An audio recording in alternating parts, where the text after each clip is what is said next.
Hey everybody, it's Jason Blaha here, and today I want to chat with you guys a little bit about something that a lot of people out there don't think about. And oftentimes, when you see people even who train a bit and they see power lifters or other strength athletes or people with really big lifts, they oftentimes have this assumption that people get to those lifts just by doing the big lifts, right? That's what they think, and they don't always realize how much work goes into building a 500 plus pound squat for most people, unless you're at a very heavy body weight, building a 600 plus pound deadlift, building a bench well above 300, right? These are things that a lot of people out there just assume power lifters or strength athletes or anyone else, they just come in and they just lift heavy and it's just a skill based thing and that's how they do it. Without realizing and stopping and looking how big and how much muscle a lot of the guys have and thinking about the fact that, wait, how did they build all of that? How'd they build all that? Because most people understand that bodybuilders come in and do a lot of training. They get that. They understand that certain people do tons of training and large amounts of volume and everything, but they don't always realize the work that goes into this. I mean, and I get that with clients and things who I get, and they don't realize how much training volume they haven't been doing. They've been running certain systems they've got from different people, and then when I put them on programming, it's not even what I do. They're sometimes shocked at the amount of training loads that's required sometimes for them to progress on their big exercises.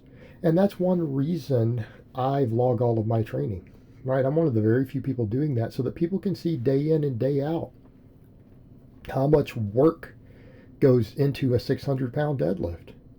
When you're not genetically gifted and you don't weigh 280 and you're not blasting a gram a test or 2 grams a test or whatever it happens to be, there's a lot of work that goes into these things.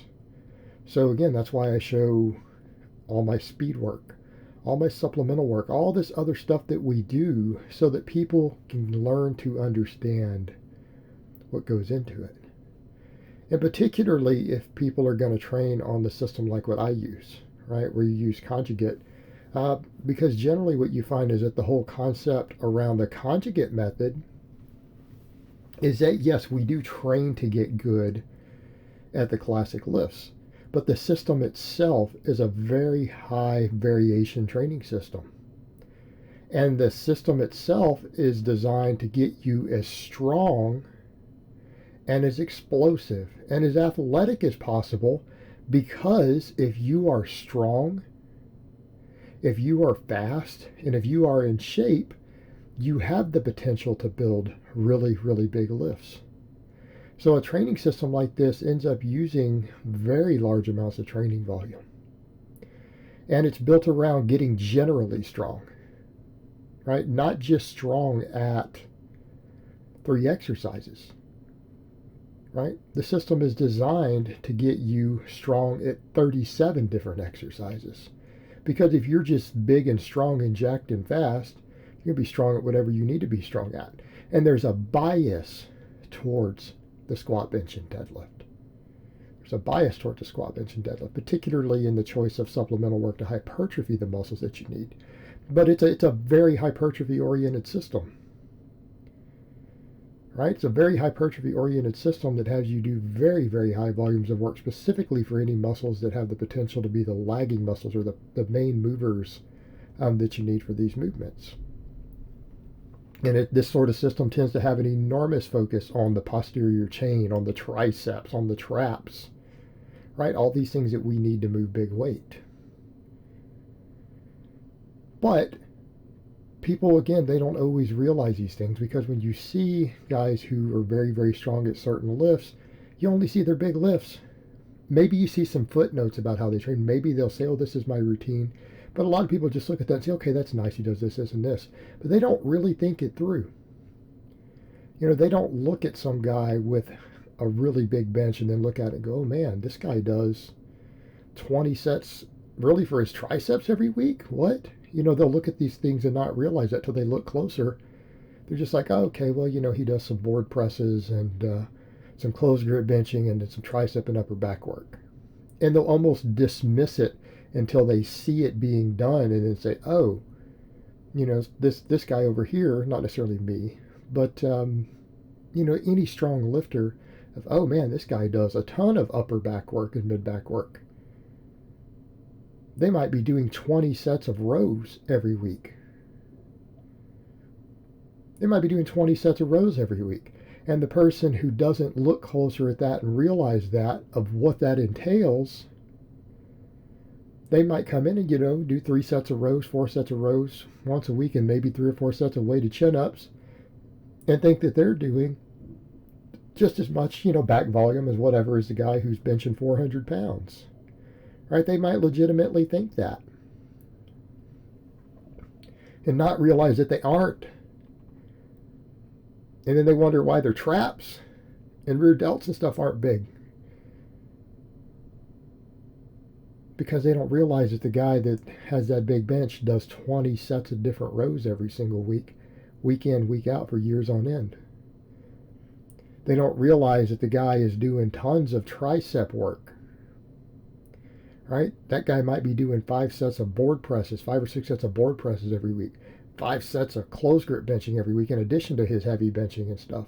He might be doing a bunch of push downs, rolling extensions, JM presses, all sorts of stuff for his triceps. And it might end up being 20 sets every single week.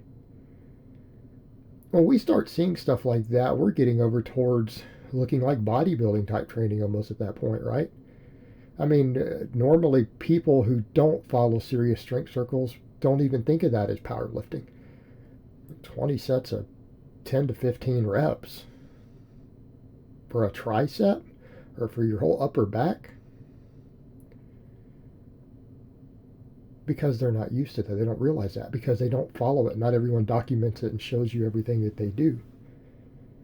The truth is, that's how it goes. Or the amount of hamstring work that guy does.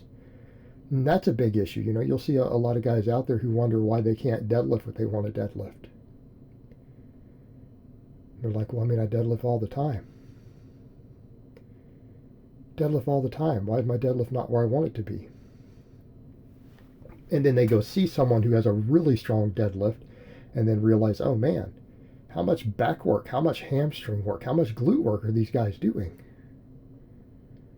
It might be a lot more than people realize. Be a lot more than people realize until you actually see it. You take kind of my training, for example. It's in a normal week, just what people see, not counting restoration type work. It's normal for me to do 10 sets of good mornings every week. It's normal for me to do 10 sets of reverse hypers. And the reverse hyper is not a little small exercise, right? We push big weight for high reps. I do that in a normal week and then still do something like 5 sets of glute ham raises in there. This is before we count speed work. This is before we count max work. We're dealing with up to 25 sets for hamstrings. That's normal for me. So then people realize, oh, he's deadlift 615 right now. Look how much hamstring I work trying to get that up. I'm at 615, my best this year, trying to get to 650 this year. 25 sets for my hamstrings. And that's not counting restoration work on the off days. Same thing, trying to get my bench up because my bench sucks and I have long arms. The amount of tricep work is crazy. But this is more normal than people would realize.